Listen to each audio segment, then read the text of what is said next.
Oui, c'est avec un petit morceau de ruban. On va d'abord filmer ça un peu si tu veux. Ouais.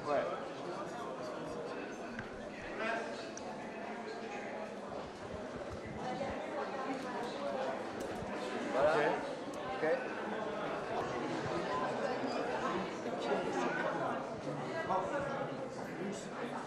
C'est magnifique. Moi j'ai toujours dit, si je ne veux pas avoir c'est ce que je veux. Ici, on a...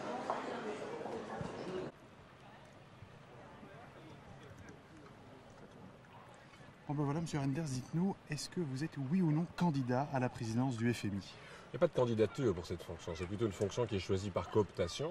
Ce que je souhaite, c'est que l'Europe se mette d'accord sur une candidate ou un candidat. Alors c'est vrai que ma collègue française, Christine Lagarde, est manifestement en très bonne position. On m'a posé la question ce matin. Ça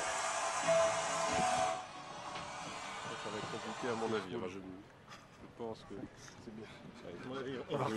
Je pense que le réflexe était bon.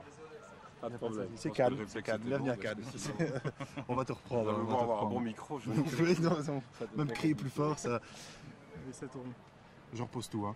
Bon voilà, êtes-vous oui ou non candidat à la présidence du FMI? On n'est pas candidat à cette fonction, c'est une fonction qui est choisie plutôt par cooptation. Ce que je souhaite, c'est qu'il y ait une candidate ou un candidat européen choisi par consensus. Alors ma collègue française, Christine Lagarde, est en bonne position manifestement pour être soutenue par la France, par l'Allemagne.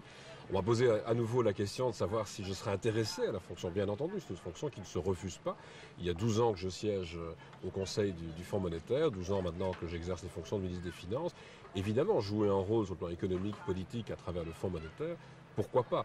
Mais la question de la candidature n'est pas posée pour l'instant. Nous cherchons surtout à trouver un consensus européen. Alors comment, malgré tout, comment est-ce que vous pouvez, que pouvez-vous apporter de plus si